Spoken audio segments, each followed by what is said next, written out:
Just a second.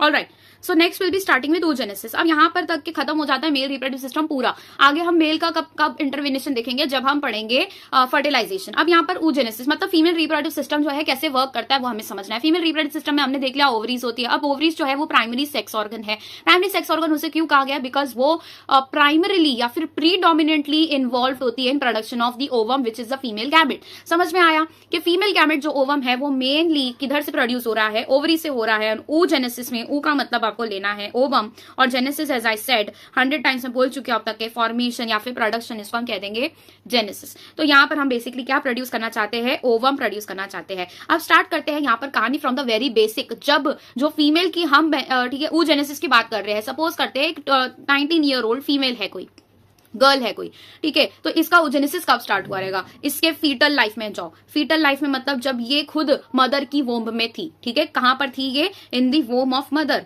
In womb of her mother, तभी इसका जो है oogenesis का कुछ पार्ट स्टार्ट हो जाता है। मतलब आप समझो कि जो स्पर्मेटोजेनेसिस है और oogenesis है, इन दोनों के बीच में जमीन आसमान का अंतर देखा जाता है।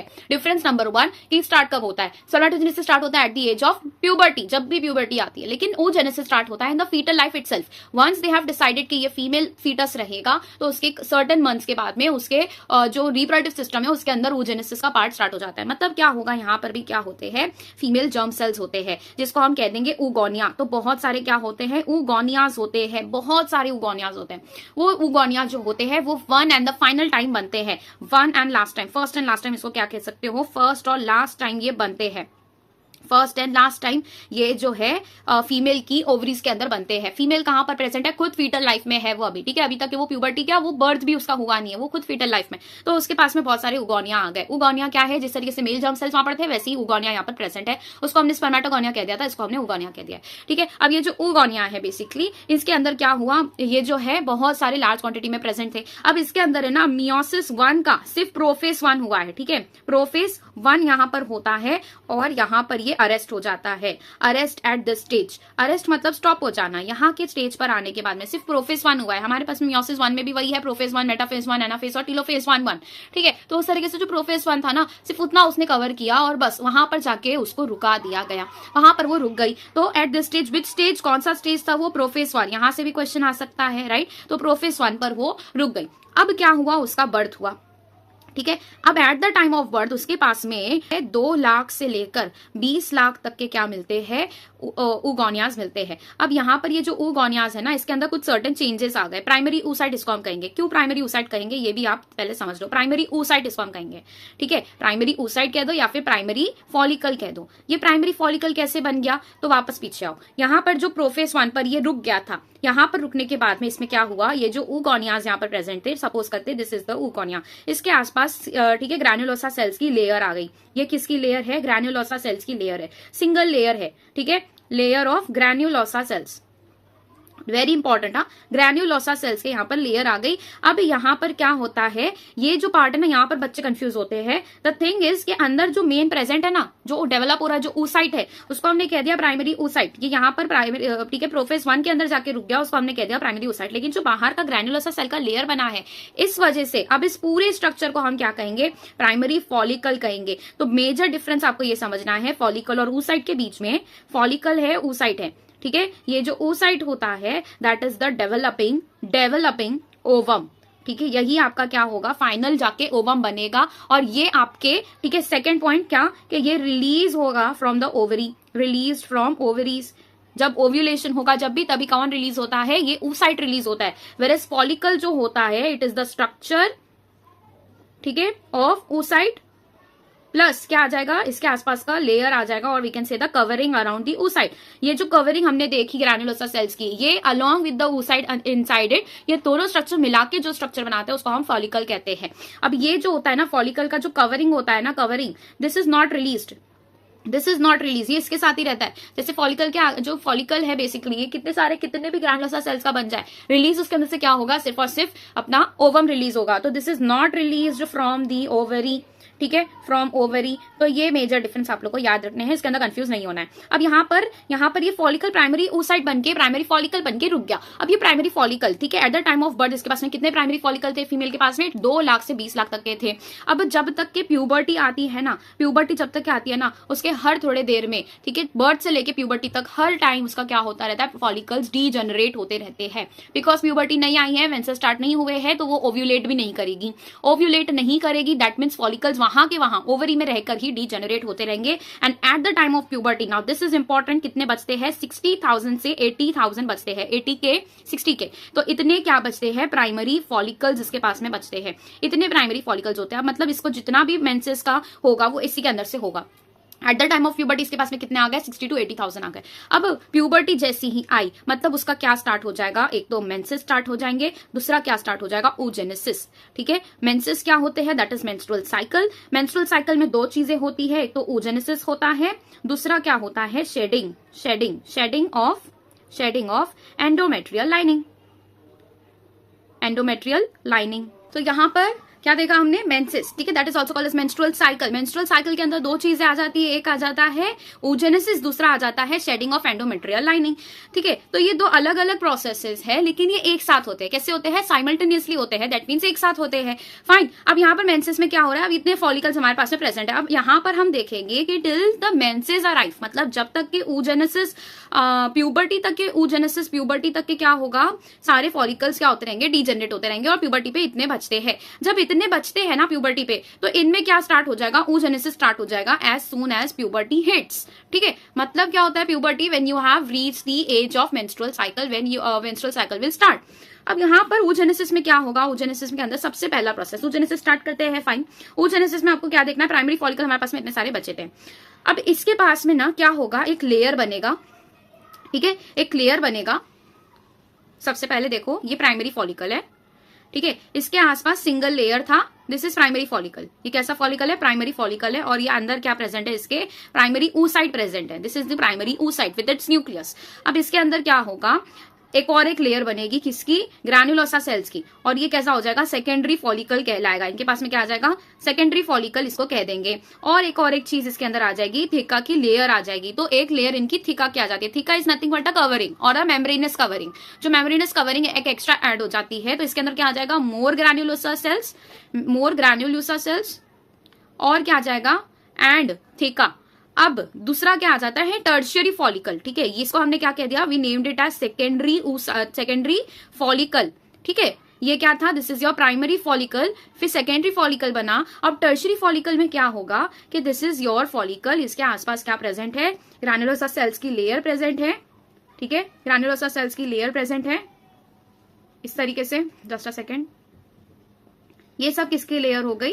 ग्रैन्युलोसा सेल्स की लेयर यहाँ पर हो गई। अब इसके अंदर क्या प्रेजेंट था? We had a layer of, ठीक है, फॉलिकल्स बन गए यहाँ पे। ये टर्शियरी फॉलिकल। अब टर्शियरी फॉलिकल के अंदर क्या देखा जाता है कि यहाँ पर है ना एक थीका का जो है ना 2 लेयर आ जाता है। थीका के क्या आ जाते हैं? 2 लेयर आ जाते हैं। एक हो जाता है थीका इंटरना, और एक हो जाता है थीका एक्सटर्ना। तो 2 लेयर आ जाते हैं, एक हो जाता है थीका इंटरना और दूसरा लेयर आ जाता है थीका एक्सटर्ना। अब ये जो थीका इंटरना होता है, थीका इंटरना है ये, ठीक है, इंटरना है, और दूसरा आ जाता है थीका एक्सटर्ना।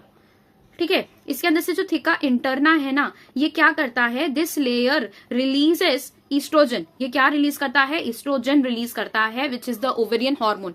ये 2 हार्मोन को समझेंगे। 2 हार्मोन कौन से हैं? ओवेरियन हार्मोन्स देख लो। ओवेरियन हार्मोन्स 2 है, एक तो है आपका ईस्ट्रोजन और दूसरा है प्रोजेस्टेरॉन। दोनों के अलग अलग फंक्शन है, दोनों साथ में काम करते हैं तो मेंस्ट्रुअल साइकिल चलता है। अब ये थीका इंटरना थीका एक्सटर्ना हो गया। अब इसके अंदर क्या देखा जाता है कि this is the primary follicle, primary oocyte जो कि साइड में प्रेजेंट है। इसके अलावा बीच में इसके पास में क्या आता है? ये एंट्रम बन जाता है। क्या बन जाता है? एंट्रम बन जाता है। So this is a cavity. Antrum क्या है? Fluid filled. एंट्रम मतलब क्या होता है? कैविटी। एंट्रम का मतलब क्या होता है? कैविटी। और ये कैविटी कैसी होती है? फ्लूइड फिल्ड होती है। तो जो सेकेंडरी फॉलिकल होता है उसके अंदर बहुत सारे छोटे छोटे बबल लाइक स्ट्रक्चर बनते हैं। बबल लाइक स्ट्रक्चर जो है पूरे कोलेस करते हैं। क्या करते हैं? कोलेस करते हैं। ठीक है। कोलेज करने पे क्या करेंगे, वो एक साथ जमा हो जाएंगे, मतलब there are multiple we can say bubble, air bubble और फ्लूइड फिल्ड बबल, ठीक है। वो पूरा एक साथ जब मिल जाएंगे तो एक सिंगल एक कैविटी बनाएंगे fluid filled, we call it as antrum. और वो जब कोलेज करना मतलब मिलना होता है, तो ये जब मिलते हैं तो ये एंट्रम बनाते हैं। और ये एंट्रम ये एक कैरेक्टरिस्टिक फीचर है ऑफ द टर्शियरी फॉलिकल। तो यहाँ पर टर्शियरी फॉलिकल की हम बात कर रहे हैं, दिस इज टर्शियरी फॉलिकल। अब जब टर्शियरी फॉलिकल बन गया, इसके ये सारे हमने क्या देखे, these are all the features of tertiary follicle, जिसके अंदर थीका एक्सटर्ना इंटरना ये दो लेयर में डिवाइड हो जाता है, द थीका लेयर। दूसरा इसके अंदर एंट्रम मिलता है, फ्लूइड फिल्ड कैविटी जिसको कहते हैं। और जो थीका इंटरना होता है ये ovarian hormone that is oestrogen release करवाता है। यहां तक समझ में आ गया, I hope this is clear. दूसरा यहाँ पर क्या आ जाएगा, टर्शियरी फॉलिकल जैसे ही बनता है ना, इसका एक और एक चीज आ जाती है कि अब यहाँ पर जो प्राइमरी oocyte इसके अंदर प्रेजेंट था, प्राइमरी oocyte इसके अंदर प्रेजेंट था, it completes it's first meiosis. तो मियोसिस 1 कंप्लीट कर लेता है। तो बेसिकली यहाँ पर मियोसिस 1 कब कंप्लीट होता है, as soon as it becomes tertiary follicle. Tertiary follicle के अंदर जो प्रेजेंट होगा, तो क्या प्रेजेंट होगा, जैसे वो क्या कंप्लीट कर लिया उसने, अपना मियोसिस 1 कंप्लीट कर लिया, so what will be the by product of it. तो ये अपना जो है अपना टर्शियरी फॉलिकल है, और यहाँ पर इसके दो लेयर्स दिखाई देंगे, theca interna, theca externa, granulosa layers again everything. और यहाँ पर जो है एंट्रम होगा वो बहुत ही काफी बड़ा हो जाता है, बहुत ज्यादा लेयर अपने कवर कर लेता है इस तरीके से। और यहाँ पर दो चीजें देखी जाएगी, एक तो फर्स्ट पोलर बॉडी, और दूसरा जो कि बहुत इंपॉर्टेंट है that is the primary, that is the secondary oocyte। वो क्या बना देता है, सेकेंडरी oocyte बना देता है। क्या बना देगा, सेकेंडरी oocyte बना देगा। ऑलराइट, और ये जो इसके अंदर प्रेजेंट है that is the first polar body. क्या कहेंगे हम उसको, फर्स्ट पोलर बॉडी कह देंगे।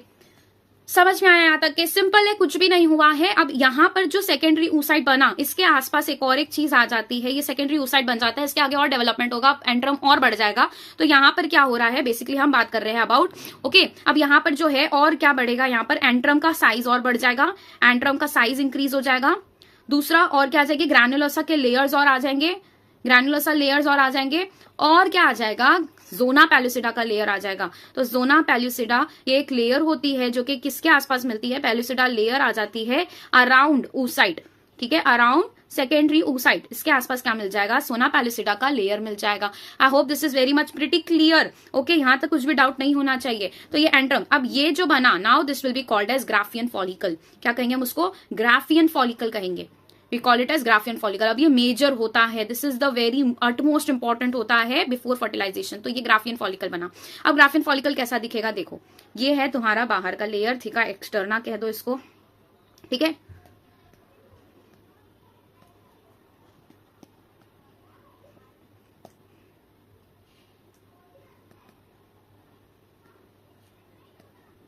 ये एक लेयर हो जाती है, इसके अंदर एक और एक लेयर आ जाएगी, थीका इंटरना की लेयर आ जाएगी।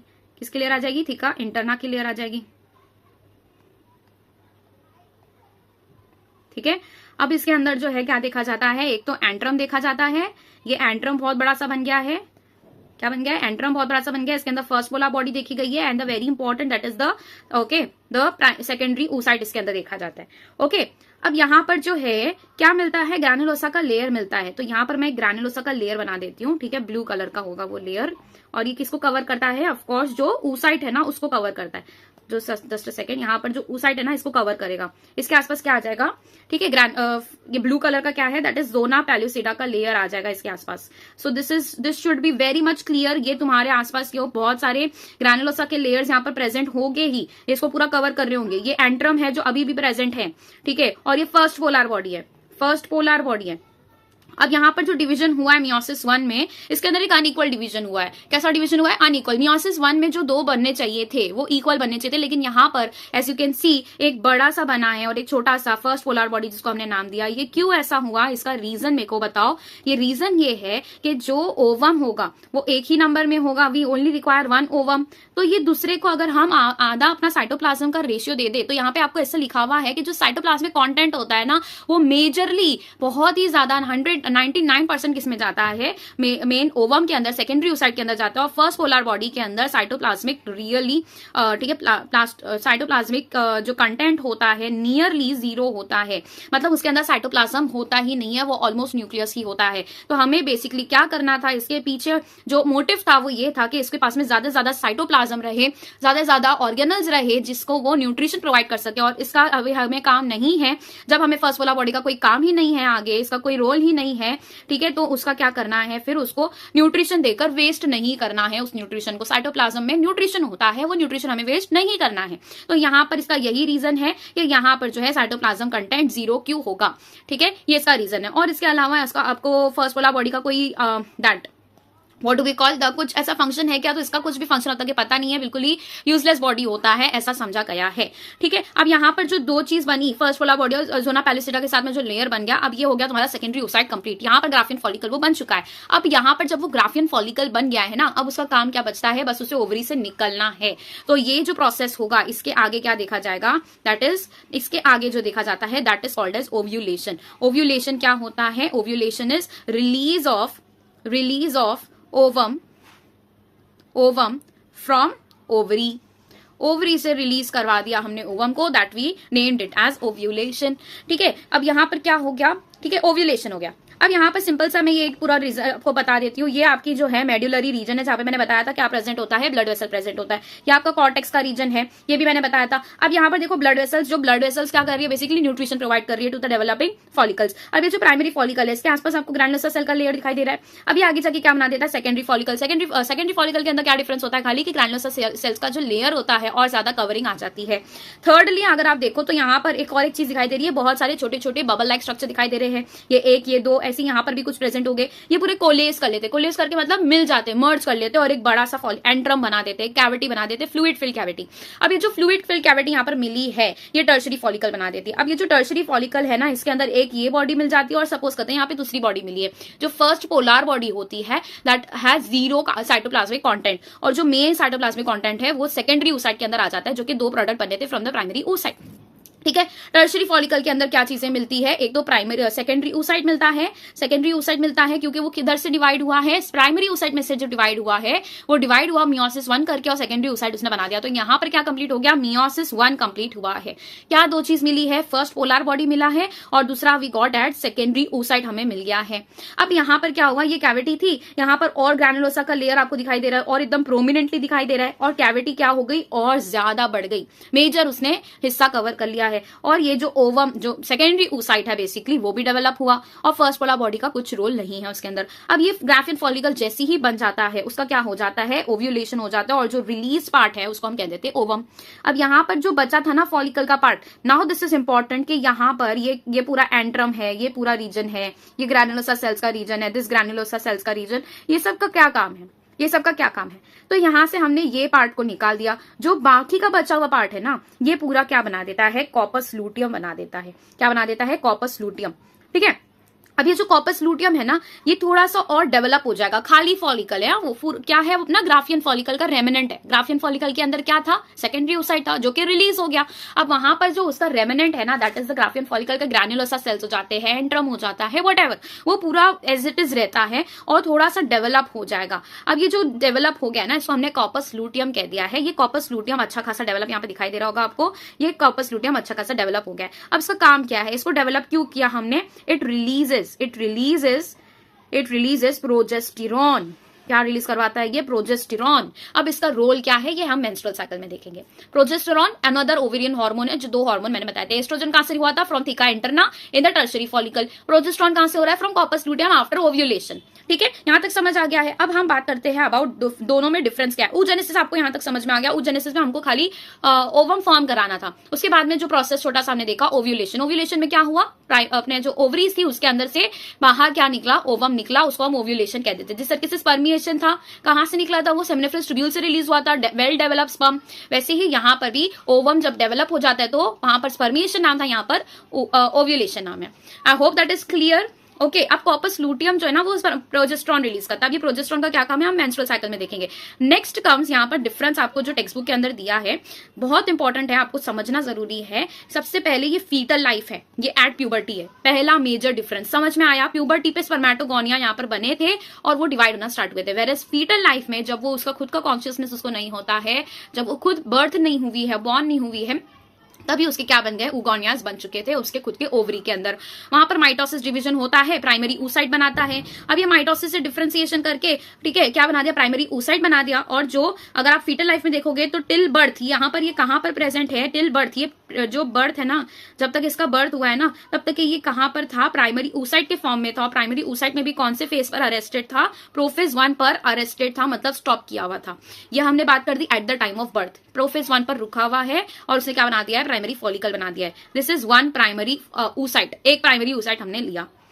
समझ में आया? अब ये 1 प्राइमरी oocyte में क्या हो गया, ये माइटोसिस हुआ है, ये उगोनिया का माइटोसिस हुआ है, बहुत सारे और उगोनिया बन गए और एक का हमने लिया, उसके अंदर प्राइमरी प्रोफेज 1 खाली हुआ है। तो ये प्रोफेज 1 हुआ प्राइमरी oocyte है। This is the primary oocyte। इसको अभी हम कंसिडर करेंगे या आगे अपना कैसा पाथवे फॉलो करता है। अब यहाँ पर देखो स्पर्मेटोगोनिया का कैसा पाथवे रहा है। यहाँ पर माइटोसिस हुआ, बहुत सारा माइटोसिस हुआ और उसने प्राइमरी स्पर्मेटोसाइट बना दिया। यहाँ पर प्राइमरी फॉलिकल, प्राइमरी oocyte था, यहाँ पर प्राइमरी स्पर्मेटोसाइट था। लेकिन ये प्राइमरी स्पर्मेटोसाइट जो था ये कहां पर था, अभी तक के 2n पर था, इसका मियोसिस स्टार्ट हुआ नहीं था। फर्स्ट मियोटिक डिवीजन कंप्लीट होता है, वो सेकेंडरी स्पर्मेटोसाइट बनाता है, यहाँ पर जाके वो 23 नंबर पर हुआ at the time of puberty.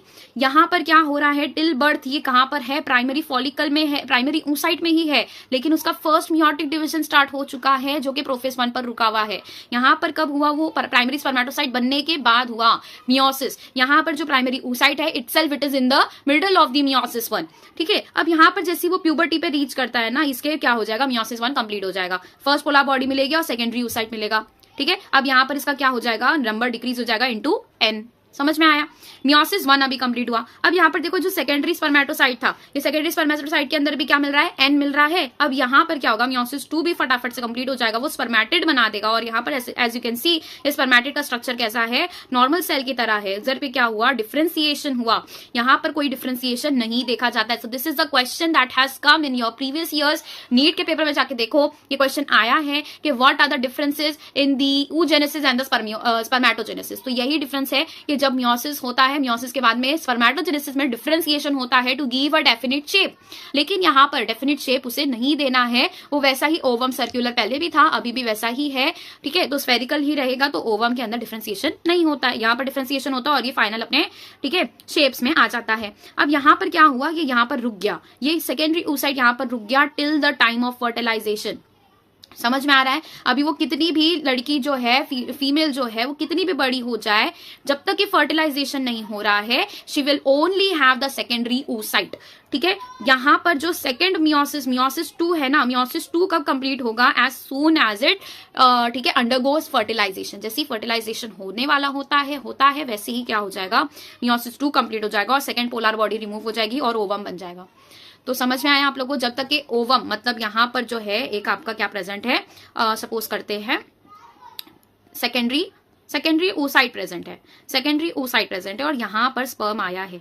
तो यहाँ पर जो स्पर्म आया है ना, जब तक कि स्पर्म यहाँ पर रीच नहीं करता, ये आगे जाके ओवम नहीं बनाएगा। तो जितने भी मेंसेस में रिलीज होते हैं that is nothing but secondary oocyte release होता है, बिकॉज ओवम बनने के लिए ठीक है स्पर्म का उस जोना पैलिसिडा के लेयर तक पहुंचना जरूरी है। You understand? It is not just coitus, it is not just intercourse, it is not just insemination, it is the travelling of the sperm till the layer of zona pellucida which actually initiates the next meiosis 2। समझ में आया? Meiosis 2 होके ovum कब बनता है, at the time of fertilisation बनता है। तो this is the major difference that is seen. यहाँ पर तो पूरा स्पर्म बन चुका था, पूरा रेडी हो चुका था, उसके आगे जब वो once it has become a sperm, उसके आगे और कोई डिवीजन, कोई डिफरेंशिएशन कुछ नहीं होता है। यहाँ पर चलती रहती है कहानी, स्टार्टिंग से चल रही है इन द फीटल लाइफ और एंड तक के फर्टिलाइजेशन तक चलता ही रहता है। नेक्स्ट आ जाता है menstrual cycle. I hope this is clear, इसके अंदर और कुछ आपको शंका नहीं होनी चाहिए। अब मेंस्ट्रुअल साइकिल में देखो क्या होता है। Menstrual cycle is nothing, it extends from what, it extends from menarche. तो ये दो जो फेजेस होते हैं in the life of female, वहां पर देखा जाता है। तो in extends from menarche to menopause, ये दो जो स्टेजेस होते हैं इनके बीच में जो देखा जाता है that is called as menstrual cycle. So सबसे पहले मेंस्ट्रुअल साइकिल क्या है, ये मेंस्ट्रुअल साइकिल किसके अंदर मिलता है, फीमेल प्राइमेट्स के अंदर मिलता है। ठीक है, और जो है बाकी की जो मैमल्स होते हैं उनके अंदर ईस्ट्रस साइकिल मिलता है। क्या मिलता है उनके अंदर? ईस्ट्रस साइकिल मिलता है। ईस्ट्रस साइकिल मिलता है इन अदर मैमल्स। और जो फीमेल प्राइमेट्स होते हैं उनके अंदर क्या मिलता है, दैट इज मेंस्ट्रुअल साइकिल मिलता है। अब it is seen in female primates, मैंने बता दिया फीमेल प्राइमेट्स के अंदर मिलता है। ओके, दूसरा मेनार्क क्या होता है, मैंने बताया यहाँ पे मेनार्क से लेके मेनोपॉज तक एक्सटेंड करता है। लेकिन मेनार्क होता क्या है, द एज या फिर स्टेज आप कह दो एट विच प्यूबर्टी आ जाती है। प्यूबर्टी ठीक है इनिशिएट्स प्यूबर्टी आ जाएगी, या तो फिर we can say menstrual cycle start हो जाता है, मेंस्ट्रुअल साइकिल स्टार्ट हो जाता है। मेंस्ट्रुअल साइकिल क्या है? It is cyclic events of, it is a reproductive cycle, ठीक है, in female. Menstrual cycle start हो जाता है, उसको हम कह देते हैं मेनार्ड। यहाँ पर आपको एज नहीं दी गई है और आपको कुछ खुद से नहीं लिखना है एज, लेकिन आप लोग एक चीज समझ लो कि अभी के टाइम में 10, 12, 13 ये एज होती है जहां पर मेनार्ड इसको कंसिडर किया जाता है। अब यहाँ पर मेंस्ट्रुअल साइकिल है क्या? It is a cyclic events, it is what? It is cyclic events of, ठीक है, reproductive tract of the female. यहाँ पर इसके अंदर रिप्रोडक्टिव साइकिल एक तरीके से इसको हम कह सकते हैं साइक्लिक इवेंट्स होता है। इसके अंदर क्या हो रहा होता है? दो चीजें हो रही होती है, एक तो oogenesis हो रहा होता है और दूसरा एंडोमेट्रियल लाइनिंग ग्रो होती है, ठीक है, endometrial growth of endometrial lining. ये दो चीज इसके अंदर हो रही है। तो एक जो हो रहा है वो कहाँ हो रहा है? ओवरी में हो रहा है। दूसरा जो हो रहा है वो कहाँ हो रहा है? यूटरस के अंदर हो रहा है। आई होप दिस इज क्लियर। ये दो चीजें अलग अलग जगह पे देखी जाती है। Menstrual cycle is not just one process, इसके अंदर दो प्रोसेस है, लेकिन वो साइमल्टेनियसली हो रहे हैं, इसलिए उसको हम एक ही मानते हैं, दैट इज मेंस्ट्रुअल साइकिल, ठीक है। तो एक जगह ओवरी में डिफरेंशिएशन हो रहे हैं, डिफरेंट कुछ चीजें हो रही है, और उसी टाइम पर यूटरस भी अपना को रेडी कर रहा है। ये क्यों हो रहा है? This is a very beautiful process, आपको समझना चाहिए। ओवरी के अंदर क्या होगा? oogenesis, वो हमने पूरा पढ़ लिया। ओव्यूलेशन हुआ, ठीक है, ओव्यूलेशन हुआ तो वो देखो यहाँ पे इसका समराइज किया हुआ है कि अभी देखो इसका हार्मोनल आपको समझना है ना। एंडोमेट्रियल लाइनिंग, देखो सबसे पहले जो साइकिल है ना, ये नॉर्मल, इसका रेंज समझो 3 से 5 डेज तक का ये चलता है। दिस इज नॉर्मल, ये आपको बताया गया है। और ये सीज कब करता है, मतलब ये स्टॉप कब होता है in a life of a female? ये at the age of 50 year old जब हो जाते हैं, 50 की एज में सीज हो जाता है, जिसको हम कह देते हैं मेनोपॉज। पॉज मतलब रुक जाना, तो मेंसेस जब रुक जाते हैं, that age is called as menopause. Okay, अब ये जब नॉर्मली चल रहा है ना, ये नॉर्मल साइकिल कितने दिन का होता है? 28 से 29 डेज का होता है। और इसको हम कैसे कंसीडर किए 28 to 29 days? From first menstruation until the date of next, ठीक है, नेक्स्ट मेंस्ट्रुएशन। तो बेसिकली यहाँ पे सपोज करते हैं, इधर पर आ जाओ, this is the endometrial lining. Uterus आपको पता है, वहां पर एंडोमेट्रियम एक लाइनिंग होती है, उसके सबसे अंदर वाली जो एंडोमेट्रियल लाइनिंग होगा वो पूरी तरीके से ग्रो हो चुका है। अब यहाँ पर मेंसेस में क्या होता है? यही एंडोमेट्रियल लाइनिंग शेड ऑफ करती है। शेड ऑफ मतलब टूट के गिरना, वो टूटती है, कोलैप्स होती है, रप्चर होती है और गिरने लगती है। तो बेसिकली जो मेंस्ट्रुअल साइकिल होता है ना, इसके अंदर जो ब्लड वेसल्स आ गई है, ब्लड वेसल्स आ गए हैं, टिश्यूज आ गए हैं, ब्लड आ गया है, ठीक है, ब्लड वेसल्स आ गई है। ये क्या किसके अंदर प्रेजेंट है? एंडोमेट्रियम के अंदर दिखाई दे रहा है, ठीक है। एंडोमेट्रियम के अंदर क्या क्या दिखाई दे रहा है? ब्लड वेसल्स, टिश्यूज दिखाई दे रहे हैं, ब्लड दिखाई दे रहा है। ये सब कुछ शेड ऑफ करता है, इसीलिए हम इसको क्या कहते हैं? Shedding of endometrial lining, and that is what we called as menstruation. तो मेंस्ट्रुएशन और पीरियड जिसके अंदर क्या हो रहा होता है? एंडोमेट्रियल लाइनिंग शेड ऑफ हो रही होती है। तो ये आप देख सकते हो, this is the shedding of menstrual blood और the tissue of the endometrial lining, ठीक है। तो एंडोमेट्रियल जब मेंसेस आ रहे, that is not just blood. Very important thing to note here is कि वो सिर्फ और सिर्फ ब्लड नहीं होता, जैसे अगर आप कट कर दोगे तो जैसे ब्लड निकलता है वैसा ब्लड होता है क्या? नहीं, it is very thick blood, clot की तरह वो होता है। तो वो क्यों होता है? बिकॉज वहां पर क्या हो रही है, एक तरीके से एंडोमेट्रियल की पूरा टिश्यू वहां से डिसइंटीग्रेट होके गिरता है। तो ये मेंसेस है। कितना नॉर्मल डे बताया है? 3 to 5 डेज इसका नॉर्मल इतना दिन तक के मेंसेस चलता है। हैवी फ्लो होता है, लो फ्लो होता है, और 5 डे 7 डे पर रुक जाता है। नॉर्मल रेंज आपको याद रखनी है 3 to 5 डे। अब यहां से क्या हो गया? ये मेंस्ट्रुएशन वाला फेज हो गया। पहला फेज कौन सा हो गया? मेंस्ट्रुएशन का फेज हो गया फर्स्ट। अब इसके आगे क्या होगा? फॉलिक्यूलर फेज स्टार्ट होगा। फॉलिकल को हमने प्रोलिफरेटिव फेज क्यों कहा? पहले तो आप ये समझो, फॉलिक्यूलर फेज मैंने यहाँ पे आपको बताया था ना, दो चीजें हैं, एक तो आपका oogenesis होता है और दूसरा क्या हो रहा है? यूटरस के अंदर खेल हो रहा है। क्या हो रहा है यहाँ पर? oogenesis वापस से एक ओवम रेडी होगा इन द ओवरी, ठीक है, एक ओवम वापस से रेडी होगा। तो दिस इज योर, ठीक है, द यूटरस, और यहाँ पर आ गई है फेलोपियन ट्यूब, यहाँ पर आ गया है ओवरी, और यहाँ पर से आ गया है सर्विक्स, और यहाँ से आ गया है वजाइना। यहाँ पर लिगामेंट्स बहुत सारे प्रेजेंट है। एक ओवम पूरा रिलीज हो गया, लेकिन वहां पर क्या हुआ? फर्टिलाइजेशन नहीं हुआ, तो वो पूरा शेड ऑफ हो गया। सपोज करते हैं यहाँ से हमने स्टार्ट किया कि भाई यहाँ पर क्या हो गया, ठीक है, मेंस्ट्रुएशन स्टार्ट हो गया। अब मेंस्ट्रुएशन एंड हो गया, 5 डे 7 डे कंप्लीट हो गया। अब नेक्स्ट क्या स्टार्ट होगा? तो नेक्स्ट स्टार्ट होगा फॉलिक्यूलर फेज। फॉलिक्यूलर फेज को हमने प्रोलिफरेटिव फेज क्यों कहा? ये समझो, प्रोलिफरेटिव फेज इसलिए कहा है बिकॉज यहाँ पर अभी ओवरी में कहानी स्टार्ट हो रही है, और साथ ही साथ एंडोमेट्रियम में भी हो रहा है। ओवरी में क्या देखा जाएगा कि जो बहुत सारे फॉलिकल्स थे ना, उसके अंदर से एक फॉलिकल पूरा oogenesis कंप्लीट करना स्टार्ट करेगा, oogenesis का पूरा प्रक्रिया स्टार्ट करेगा। तो प्राइमरी फॉलिकल से secondary follicle, tertiary follicle, Graafian follicle, ये बना, ठीक है। ये जब बनता रहता है ना, तो यहाँ का जो एंडोमेट्रियल लाइनिंग होती है ना, दिस एंडोमेट्रियल लाइनिंग, ये भी क्या होती रहती है? ग्रो करती रहती है। यहाँ की एंडोमेट्रियल लाइनिंग भी ग्रो करती रहती है, एंड दिस एंडोमेट्रियल लाइनिंग, ये जो ग्रो कर रही है बेसिकली, ठीक है, यहाँ पर क्या हो रहा है, यहाँ के सेल्स डिवाइड कर रहे हैं, टिश्यू फॉर्म कर रहे हैं, इसीलिए हमने इसको क्या कह दिया, प्रोलिफरेट कर रहे हैं। प्रोलिफरेट करना मतलब डिवाइड करना, तो बेसिकली वो टिश्यू का लेयर बनाते रहते हैं अंदर की तरफ से, इसीलिए हमने इसको क्या कह दिया, proliferative phase in the uterus. And follicular, follicle as the name से, प्राइमरी फॉलिकल सेकेंडरी फॉलिकल, तो वहां पर फॉलिकल्स भी डिवाइड हो रहे हैं। ये दोनों चीज साइमल्टेनियसली हो रही है from the 7th day to we can say 13th day तक, 14th डे तक ये हो रहा है। अब जो नॉर्मल साइकिल होता है ये 28 से 29 डेज का होता है, मैंने ये कहा। मतलब पहला मेंसेस जब स्टार्ट हुआ वो फर्स्ट डे हो गया, वहां से लेकर अगला मेंसेस जब आ रहा है ना, अगला मेंसेस जब आने वाला है उसके एक दिन पहले तक के, वो आपका मेंस्ट्रुएशन का, मेंस्ट्रुअल साइकिल का पूरा एक साइकिल हो गया। तो 13 डेज तक के क्या होता रहेगा, फ्रॉम सपोज करते हैं 6 डेज टू 13 डेज तक के वहां पर फॉलिक्यूलर फेस ही चलता रहेगा। यहाँ पर फॉलिकल्स डेवलप होते रहेंगे फ्रॉम द ओवरी और यूट्रस डेवलप होता रहेगा इन द यूटरस। ठीक है, अब यहाँ से ओवरी जब निकल गई ना, उसको कहते हैं ओव्यूलेशन। ओव्यूलेशन कैसे होता है, ओव्यूलेशन कैसे होता है, ठीक है, तो ओव्यूलेशन के लिए आपको समझना है, जो ओव्यूलेशन ये जो ओव्यूलेशन मैंने कहा बताया था, हाँ, यहाँ पर जो मैंने ओव्यूलेशन बताया है ये कब होता है, सबसे पहले हमको हार्मोनल इसका समझना जरूरी है कि ये जो पूरा प्रोग्रेस यहाँ पर चल रहा है ना, इसके अंदर हार्मोन लेवल्स होते हैं, एक ओवेरियन हार्मोन्स होते हैं और एक आपके होते हैं द पिट्यूटरी हार्मोन लेवल्स। ठीक है, तो इसके अंदर दो हो जाएंगे, एक आपका पिट्यूटरी किस तरीके से एक्ट कर रहा है, दूसरा आपके एस्ट्रोजन और प्रोजेस्टेरॉन जो कि दो ओवेरियन हार्मोन्स है, ये किस तरीके से एक्ट कर रहे हैं। तो देखो सबसे पहले आपको क्या समझना है, जो आपका GnRH है, GnRH कहां से आया था, GnRH came, it is the hypothalamic hormone. कैसा हार्मोन है ये, हाइपोथैलेमिक हार्मोन है। ठीक है, अब इसमें क्या हुआ था, इसके अंदर ये जब रिलीज होता है, जब इसका क्वांटिटी, इसका जो सिक्रीशन है वो बढ़ जाता है, तो it leads to release of, ठीक है, 2 hormones from the anterior pituitary gland. कौन से होते हैं वो, एक होता है FSH और एक होता है LH। ये कहां से आया है, ये दोनों आए हैं फ्रॉम एंटीरियर पिट्यूटरी ग्लैंड।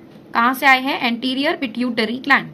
ठीक है, अब ये दोनों क्या करवाते हैं, ये दोनों एक्ट करते हैं ऑन दी ओवरीज। ये दोनों किस पर एक्ट करते हैं, ऑन दी ओवरीज।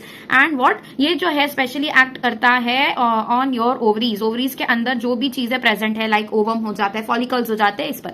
LH जो होता है ये ओवरीज पर तो करता ही है, साथ में ये एंडोमेट्रियल लाइनिंग पर भी एक्ट करता है। एंडोमेट्रियल लाइनिंग पर कैसे एक्ट करता है इसको हम आगे समझेंगे, ये इनडायरेक्ट होता है। ठीक है, अब देखो क्या हो रहा है यहाँ पर, ये जो दोनों हार्मोन है, these are very important hormone. इन दोनों का फुल फॉर्म पता होना चाहिए, ये एब्रीविएशंस में दिया हुआ है, FSH और LH। FSH as in case of male हमने देखा था follicle stimulating hormone. Follicle stimulating hormone है मतलब फॉलिकल्स का डेवलपमेंट कराएगा। यहाँ पे फॉलिकल्स कौन से है, the primary follicle, secondary follicle, tertiary follicle, Graafian follicle, इन सब का कराएगा। ल्यूटेनाइजिंग हार्मोन, अब देखो ये जो होते हैं, ये दोनों हार्मोन्स क्या सिक्रीट करवाते हैं, पहले तो आप ये समझो, ये दोनों हार्मोन्स जब रिलीज होंगे they will lead to secretion of ovarian hormones. ठीक है, ओवेरियन हार्मोन्स रिलीज करवाएंगे, और वो कौन से हार्मोन्स है ओवेरियन हार्मोन्स, दो बता दो जल्दी से। एक है आपका ईस्ट्रोजन, ठीक है, और दूसरा कौन सा है, दूसरा है प्रोजेस्टेरॉन। ठीक है, ये दोनों इंपॉर्टेंट क्यों है, आपको समझ में आया। ईस्ट्रोजन क्या करता है, देखो अब ये इनका लेवल्स में आपको बताती जाती हूँ। आपका नॉर्मल, ठीक है, क्या है, 0 से स्टार्ट करते हैं। ठीक है, अभी हमारा जो है फॉलिकल डेवलप हो रहा है, बिल्कुल ही प्राइमरी फॉलिकल है, उसको डेवलप करना स्टार्ट करेंगे। तो फॉलिकल डेवलप हो रहा है, तो यहाँ पे एक जगह मैं ले लेती हूँ, यहाँ पर क्या एक स्पेस मुझे चाहिए, हाँ, यहाँ पे ले लेते हैं।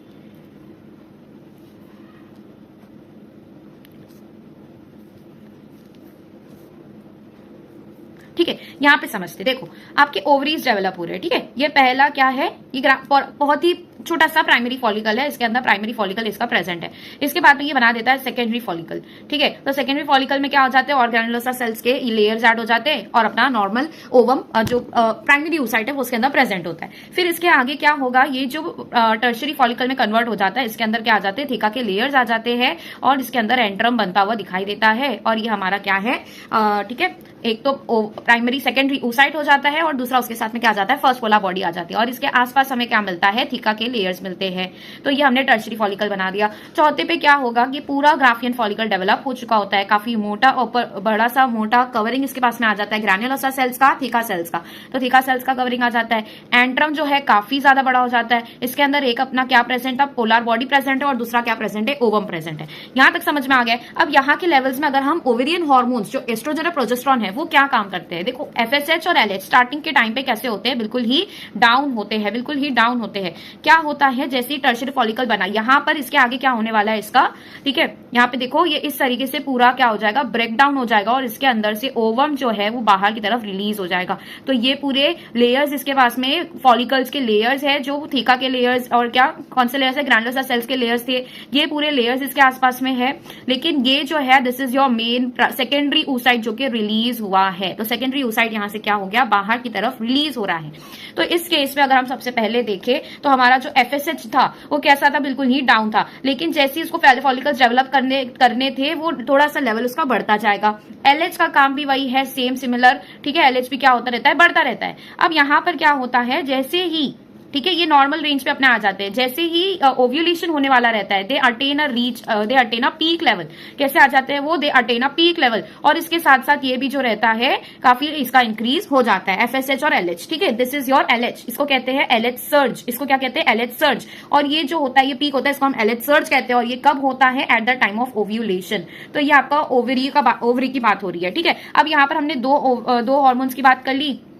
कौन सा था ये, पहला था कौन सा, दिस इज योर LH, ये LH की बात कर ली हमने।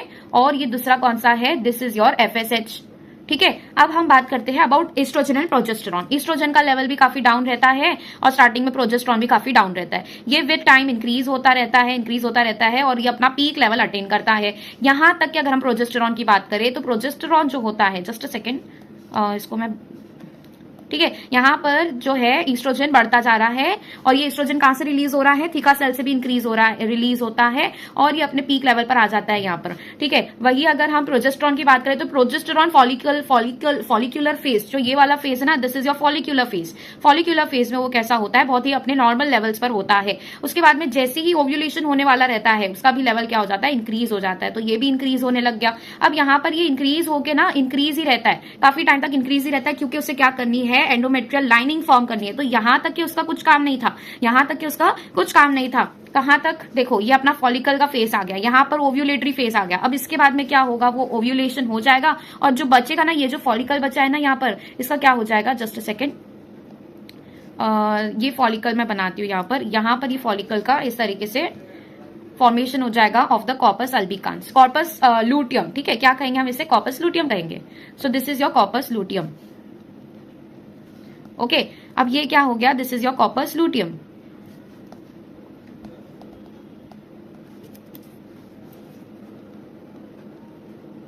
कॉर्पस लूटियम जो कि आगे जाके कॉर्पस अल्बिकांस बन जाएगा, और जैसे ही कॉर्पस अल्बिकांस बन जाता है, अगर फर्टिलाइजेशन नहीं हो रहा है, इन दैट केस क्या हो जाएगा ये, ठीक है, ड्रॉप हो जाएगा। सो दिस इज योर ग्राफ, जो कि कैसा था, काफी ज्यादा उसको क्या करना था, ठीक है, उसका फॉर्मेशन बनाए रखना था। तो ये इंक्रीज होता गया और ये पीक पर था, लेकिन जैसे ही फर्टिलाइजेशन नहीं होगा वैसे ही इसके लेवल्स वापस डाउन हो जाएंगे और फिर क्या होगा, मेंस्ट्रुएशन होगा। तो यहाँ पे हमने ओवरीज की बात करी, यहीं पर अगर हम यूट्रस की बात करते, ठीक है, तो यहाँ पर एस्ट्रोजन बढ़ा और एस्ट्रोजन वापस कम हो जाएगा। सो अगर हम यहाँ पर बात करते हैं, दिस इज योर एस्ट्रोजन, ठीक है। अगर हम बात करते हैं, अभी हमने ओवेरियन साइकिल देखा, अभी हम बात करते हैं एंडोमेट्रियल लाइनिंग की। एंडोमेट्रियल लाइनिंग में क्या हो रहा है, एंडोमेट्रियल लाइनिंग में सबसे पहले तो आपका यहाँ पर क्या हो गया, वापस से जो लाइनिंग है वो बढ़ना स्टार्ट हो गई, ये और डेवलप हुई। यहाँ पर क्या आने लग गए, इसके जो है ब्लड वेसल्स आने लग गए। तो यहाँ पर ब्लड वेसल्स आने लग गए, ठीक है, वीन्स आने लग गई, ब्लड वेसल्स आने लग गए। वैसे ही यहाँ पर भी ब्लड वेसल्स और डेवलप होते गए, वीन्स भी और डेवलप होती गई। तो इस तरीके से इसका लाइनिंग जो है काफी ज्यादा बढ़ते रहता है। और जैसे ही कॉर्पस यहाँ पर, ठीक है, दिस इज फॉर्म, ठीक है, ओव्यूलेशन जैसी होता है, एंडोमेट्रियल लाइनिंग को बनाए रखने के लिए ये होता है। और अगर एंडोमेट्रियल लाइनिंग बनी रहती है, अगर फर्टिलाइजेशन होता है तो एंडोमेट्रियल लाइनिंग बनी रहेगी और आगे फर्टिलाइजेशन के प्रोसेस हो गया। अगर फर्टिलाइजेशन नहीं होगा तो उस केस में वो क्या हो जाएगी, शेड ऑफ हो जाएगी। समझ में आया, यहाँ पर समझ में आया है, ठीक है। तो ये जो है काफी स्लोली ग्रेजुअली शेड ऑफ होती है, नॉट लाइक दिस, ठीक है। इस तरीके से जो है ये शेड ऑफ होना स्टार्ट होती है और बहुत ही ग्रेजुअली वो, ठीक है, इंक्रीज होती हुई डिक्रीज होती हुई होती है, ठीक है। अब यहाँ पर देखो क्या लिखा है मैंने, कि ये तुम्हारा पहला जो साइकिल था, this is your control of FSH and LH, जो कि कौन सा हो जाता है, अपना पिट्यूटरी ग्लैंड के अंदर क्या चेंजेस आ रहे हैं, ये हो जाता है ईस्ट्रोजन और प्रोजेस्टेरॉन, जो कि कहाँ के हार्मोन्स हैं, अपने ओवरीज के हॉर्मोन्स है, तो ओवरी के हॉर्मोन्स कैसे रेगुलेट हो रहे हैं इन द ओवेरियन साइकिल। अब ये क्या है, तुम्हारा ओवेरियन साइकिल है, ठीक है, वेरी इंपॉर्टेंट, ये ओवेरियन साइकिल है और ये जो है ना, ये चारों चीजें साथ में चल रही है। यहाँ पर फॉलिकल्स डेवलप हो रहे हैं, यहाँ पे वो बेड रेडी कर रहा है, बेड मतलब एंडोमेट्रियल बेड रेडी कर रहा है for the implantation of the foetus. यहाँ पर क्या चल रहा है, एंडोमेट्रियल साइकिल चल रहा है, एंडोमेट्रियल साइकिल चल रहा है।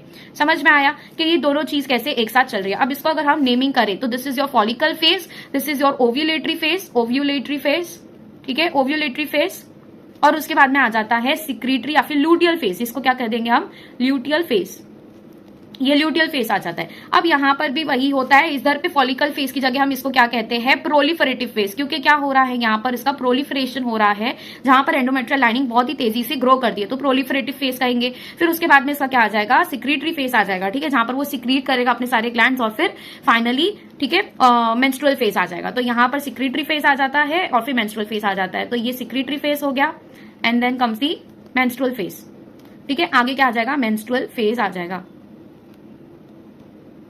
ठीक है, यहां तक समझ में आ गया। देखो वही यहां पर बनाया हुआ है। अब यहां पर ल्यूटियल फेज के बाद में ना इसको वापस से बढ़ाते हुए दिखाया है, तो मैं आपको ये समझाती हूँ कि यहाँ पे वापस कैसे बढ़ा। यहाँ पे तो पीक अटेन हुआ है किसका, ईस्ट्रोजन का।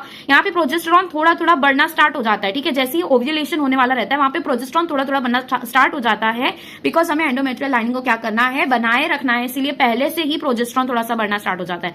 तो यहाँ पर प्रोजेस्टेरॉन पीक पर कब जाता है, आफ्टर योर ओव्यूलेटरी फेज, और फिर फाइनली जो ईस्ट्रोजन होता है वहां पे उसका कुछ काम नहीं होता है, तो वो वापस डाउन हो जाता है, ठीक है, विद एलएचए चल रहा है। फिर उसके बाद में क्या होता है, ये दोनों जो है, दोनों का लेवल ज्यादा होता है till the next cycle begins, मतलब कि टिल द मेंस्ट्रुअल फेज जब तक ये नहीं आ रहा है, दोनों का जो लेवल है ऑलमोस्ट साथ में चलता है। नेक्स्ट साइकिल जब होने वाला रहेगा, फर्स्ट डे यहाँ पर से आया है, तो यहाँ पर दोनों के लेवल्स क्या हो जाएंगे, डाउन हो जाएंगे।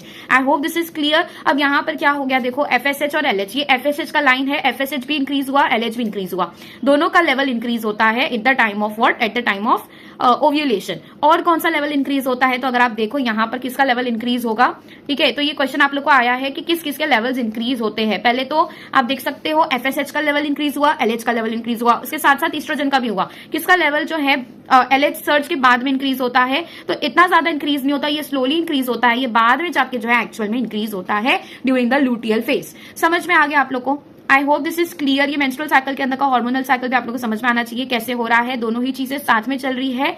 एंड देन अब देखो ये कौन सा कॉर्पस लूटियम है, और ये जब डीजनरेट हो जाता है ये कॉर्पस अल्बिकांस बना देता है, कॉर्पस अल्बिकांस बना देता है।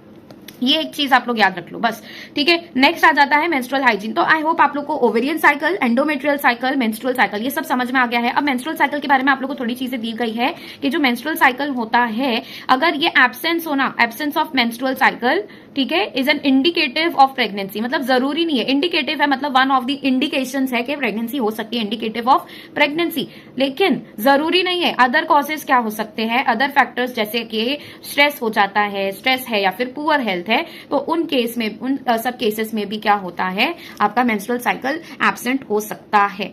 ओके, नेक्स्ट आपको मेंस्ट्रुअल हाइजीन के बारे में बताया गया है। ये कुछ भी ज्यादा इंपॉर्टेंट है नहीं, बस इतना खाली आप लोग को याद रखना है कि बताया गया है कि यू शुड कंटिन्यूसली बात, मतलब फ्रीक्वेंटली आपको क्या करना है, you have to be clean, मतलब आपको क्लीन रहना है, बात करते रहना है, एंड देन हाइजीन मेंटेन करके रखना है। और क्या बोला है कि सैनिटरी पैड्स जो है एकदम क्लीन वाले यूज करो, एक्सपायर्ड सैनिटरी पैड्स मत यूज करो। And apart from that also it is written कि 3 से 5 आवर्स में जो है अपने जो सैनिटरी पैड्स उसको चेंज करते रहो। एंड अपार्ट फ्रॉम दैट और क्या लिखा हुआ है कि जो है उसको it should not be thrown और should not be dumped in the toilet pipes, ठीक है, उसको ड्रेनेज में वगैरह में नहीं फेंकना है, उसको प्रॉपर डिस्पोजल करना है बाय रैपिंग अराउंड पेपर, इस तरीके से बोला गया है, यूज पेपर, ठीक है। और क्या बताया गया इसके बारे में कि ठीक है ये 3 से 5 आवर्स का आपको ध्यान रखना है, और फिर उसके बाद में you have to wash your hands continuously, इसको ये सब चीजें बताई गई है। अब नेक्स्ट आ जाता है फर्टिलाइजेशन। फर्टिलाइजेशन क्या है, tell me what is fertilisation. It is fusion of, what is fertilisation, fusion of gametes, ठीक है। कौन से 2 गैमीट्स है, एक तो हो जाता है स्पर्म, दूसरा हो जाता है ओवम, ठीक है।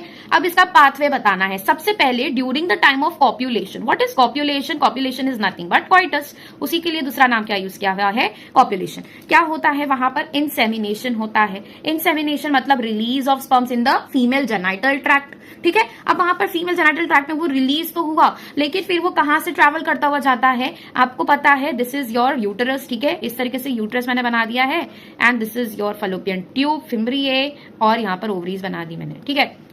ये काफी रफ डायग्राम है, just a second.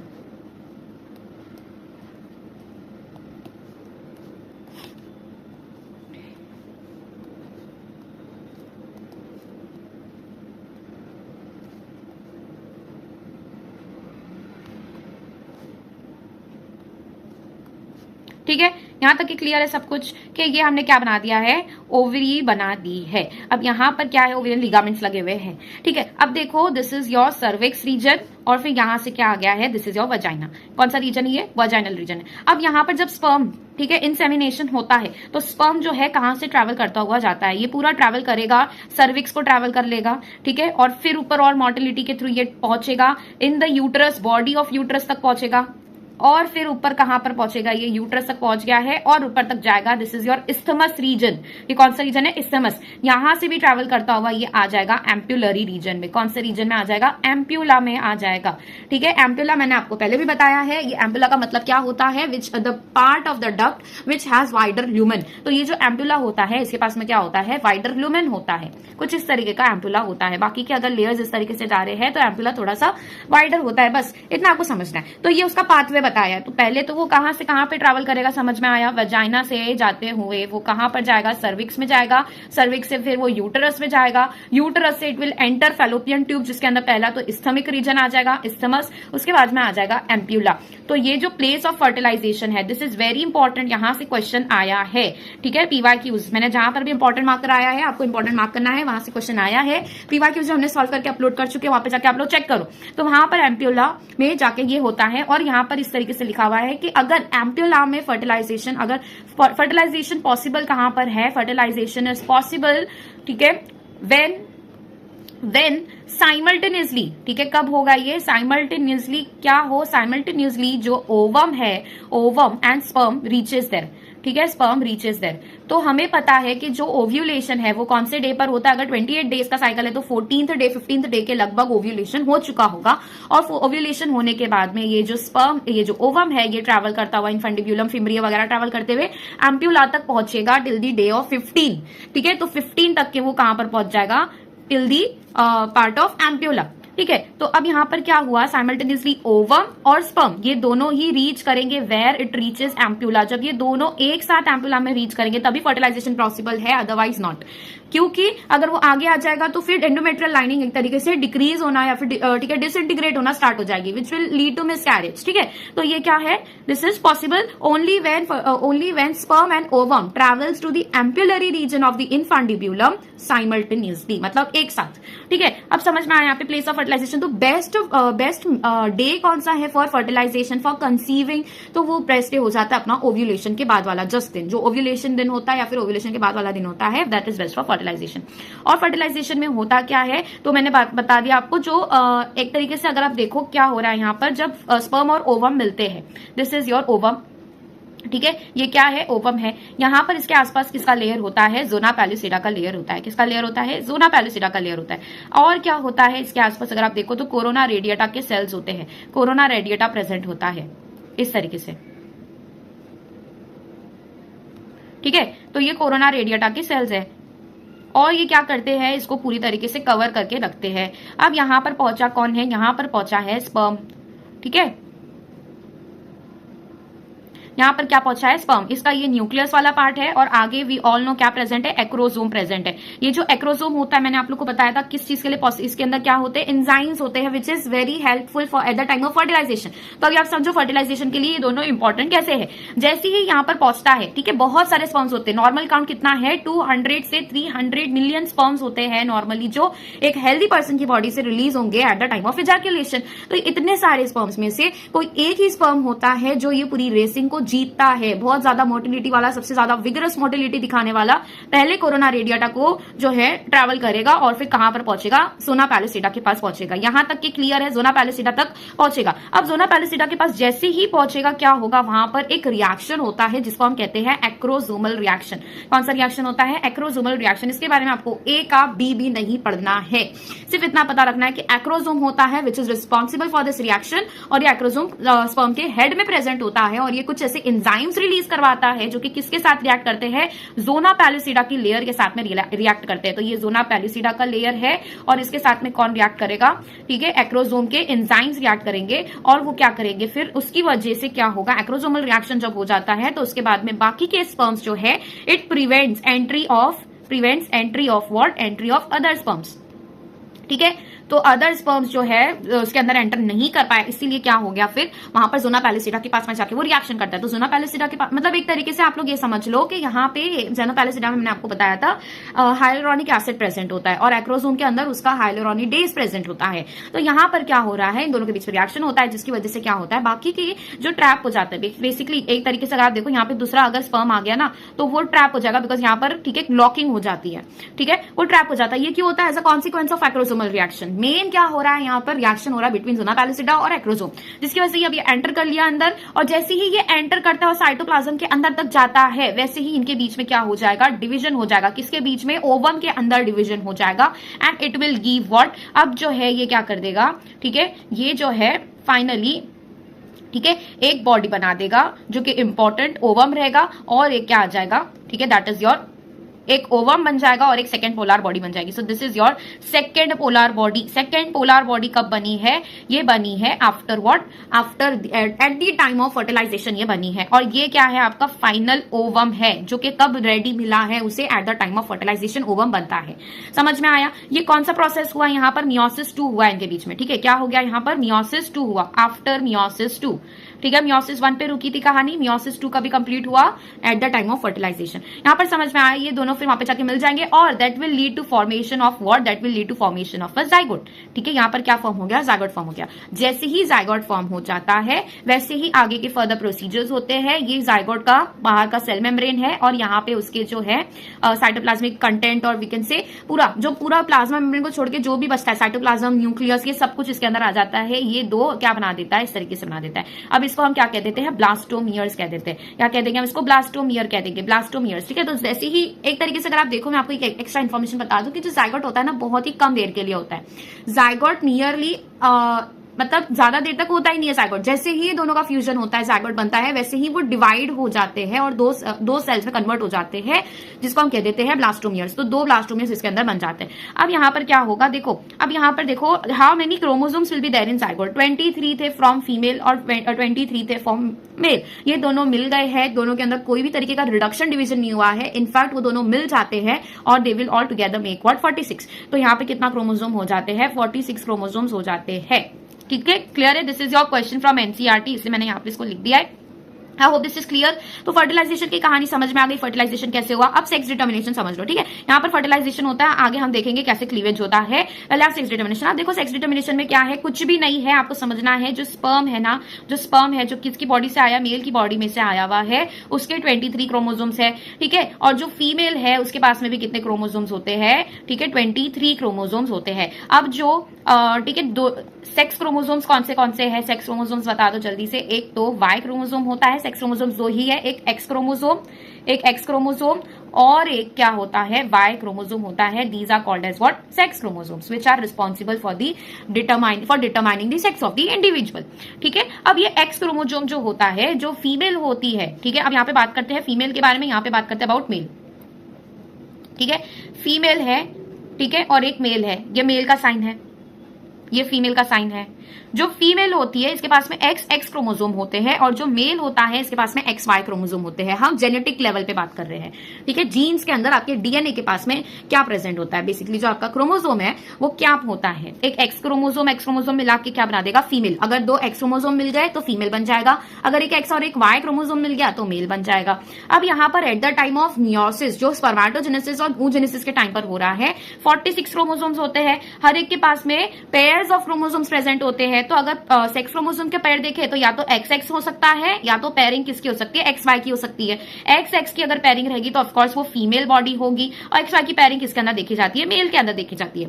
Eight the time of gametogenesis ये 46 पूरा क्या हो जाता है, डिवाइड हो जाता है, दैट मीन्स 23 में मियोसिस रिडक्शन डिवीजन हो जाता है। तो ऐसा तो नहीं है कि XX पूरा एक साइड लेके जाएगा, नहीं, ये जो पेयर्स ऑफ क्रोमोसोम्स है इनके अंदर भी क्या हो जाएगा, डिवीजन हो जाएगा। डिवीजन होता है तो इसीलिए हमने क्या कहा, यहाँ पर जब डिवीजन होगा तो या तो फिर, ठीक है, ये समझ में आया आपको, अगर डिवीजन अगर होता है तो या तो फिर एक्स क्रोमोसोम यहां से बाहर आएगा या तो फिर एक्स क्रोमोसोम बाहर आएगा। यहां पर डिवीजन होगा तो एक्स आ सकता है या तो फिर वाई आ सकता है, ठीक है। अगर फीमेल के गैमेटोजेनेसिस अगर हो रहा है फीमेल के अंदर तो उसके पास में दोनों ही एक्स है, तो मतलब 2 ओवम जो बनने के चांसेस है, दोनों के पास में 110% क्या प्रेजेंट होगा, एक्स प्रेजेंट होगा। लेकिन जो मेल का स्पर्म बनने वाला है at the time of male germ cells जो डिवाइड होकर मियोसिस कर रहे हैं, उसके अंदर कौन से सेल के पास में कौन सा क्रोमोसोम जा रहा है, उस तरीके से इसके पास में 2 आ जाते हैं। दोनों की बनने की जो प्रोबेबिलिटी है 50-50% होती है। एक्स क्रोमोसोम, वाई क्रोमोसोम, या तो एक्स वाले स्पर्म्स बन सकते हैं या तो वाई वाले स्पर्म्स बन सकते हैं। स्पर्म के पास में 2 अलग क्रोमोसोम प्रेजेंट होंगे बिकॉज दे आर हैप्लॉइड। अब ये एक्स है, अब इसको हम मिलाते हैं। At the time of fertilisation ये क्रोमोसोम्स मिल रहे हैं, राइट। हो सकता है ये एक्स आके मिले और स्पर्म में का एक्स आके मिले, तो उसका जो बनेगा जेंडर वो क्या बनेगा, एक्स और एक्स बनेगा। अगर फीमेल का ओवम जो है वो जाके मिल रहा है, फीमेल के पास में तो हमेशा एक्स क्रोमोसोम होगा, लेकिन अगर मेल का स्पर्म आ रहा है जिसके पास में वाई क्रोमोसोम है, तो अब यहां पे देखो कॉम्बिनेशन क्या बन रहा है, एक्स और वाई का कॉम्बिनेशन बन रहा है। यहां तक समझ में आया है। अब अगर ये कॉम्बिनेशन बनता है तो the foetus will be female, the baby will be female. और अगर एक्स वाई का कॉम्बिनेशन बनता है तो जो फीटस बनेगा वो मेल बनेगा, ठीक है। इतनी सी बात है और कुछ भी नहीं है इसके अंदर। तो जो सेक्स बेसिकली डिटरमाइन हो रहा है, जो जेंडर डिटर्मिनेशन हो रहा है, अगर आप सही से इसको जाके देखो, एक्स भी इधर पे वाई भी इधर पे, जो डिफरेंसेस आ रहे हैं इन दोनों के बीच में, वो दोनों डिफरेंस किसके पास में प्रेजेंट है, मेल के पास में प्रेजेंट है।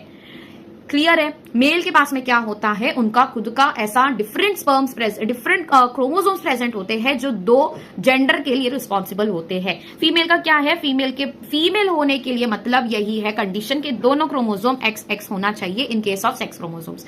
समझ में आया आप लोग को। तो यहां पर जो बेसिकली कंक्लूजन निकलता है वो कंक्लूजन इतना सा है कि सेक्स डिटर्मिनेशन साइंस कहता है it is dependent on male rather than female. ये क्या, मेल या फिर हस्बैंड पे डिपेंड करता है रेदर देन फीमेल, ठीक है। और एक स्टिग्मा बना हुआ है सोसाइटी में कि उसके अंदर जो है फीमेल रिस्पॉन्सिबल होती है for the gender of the baby, ठीक है। अगर फीमेल फीटस बना है तो it is the woman that is responsible, और अगर मेल बना है so it is the woman which is responsible.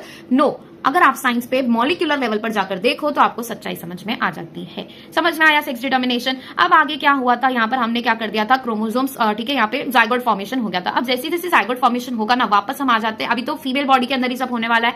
क्या होगा यहाँ पर, ये एम्प्यूला में था, यहाँ पर ये डिवाइड होता रहेगा, ठीक है। 2 सेल का बना, 4 सेल का बना, 8 सेल का बना। अब यहाँ पर क्या दिया है आप लोग को, cleavage. What is cleavage, splitting होती है। किसके अंदर स्प्लिटिंग हो रही है, splitting in zygote is called as cleavage. जब इसके अंदर स्प्लिटिंग हो रही है, it leads to formation of what, blastomere. ये क्या बना देता है, ब्लास्टोमियर बना देता है। मुझे बताओ, अगर स्प्लिटिंग हो रही है तो किस तरीके से हो रही है, क्या वो इस तरीके से 2 जन में स्प्लिट होकर अलग अलग रहते हैं लेकिन साथ में रहते हैं क्या, नहीं, अलग अलग नहीं रहते हैं। यहाँ पर जो आउटर लेयर था ना किसका, प्लाज्मा मेम्ब्रेन का, that was of the ovum, वो कैसा रहता है, प्रिजर्व रहता है बिल्कुल ही। और जो डिवीजन हो रहा है वो साइटोप्लाज्म का हो रहा है और न्यूक्लियस का हो रहा है। समझ में आया। जो साइटोप्लाज्म है ये साइटोप्लाज्मिक कंटेंट है पूरा, और ये क्या है आपका न्यूक्लियस का कंटेंट है। यहां पर डिवाइड होता रहेगा और ऐसे ही करते करते 4 बनेंगे, 8 बनेंगे, ठीक है। क्या हो जाएंगे, 8 बनते जाएंगे, 16 बनते जाएंगे। तो ब्लास्टोमियर्स क्या होते हैं, these are nothing but cells, उन सेल्स को हम कहते हैं। तो कितने ब्लास्टोमियर्स होते हैं, पहले 2 ब्लास्टोमियर्स वाला स्टेज आता है, 4 आता है, फिर आता है 8, फिर आता है कितना, 16। समझ में आया। तो अब यहाँ पर मॉर्यूला क्या है, मॉर्यूला इसका खुद का मीनिंग क्या होता है ये समझो। 8 to 16 ब्लास्टोमियर्स वाला जो होता है इसे हम क्या कहते हैं, ब्लास्टोमियर्स वाला जो जाइगोट होता है या फिर वी कैन से जो फीटस होता है, इतना कितना सेल्स का, 8 to 16 सेल्स का जो ब्लास्टोमियर्स का जो फीटस होता है उसको हम मॉर्यूला नाम देते हैं। समझ में आया। ये काफी गुच्छे की तरह लगता है, फ्रूट के गुच्छे की तरह, इसलिए हम उसको क्या कहते हैं, मॉर्यूला कहते हैं। अब ब्लास्टोसिस्ट क्या है, ये जो डिवीजन हुआ है ना कंटिन्यू, ये सेल्स इसके अंदर और ज्यादा डिवाइड होते जाते हैं, कंटिन्यू डिवाइड होते जाएंगे और फिर they will lead to formation of what, just a second, it will lead to formation of,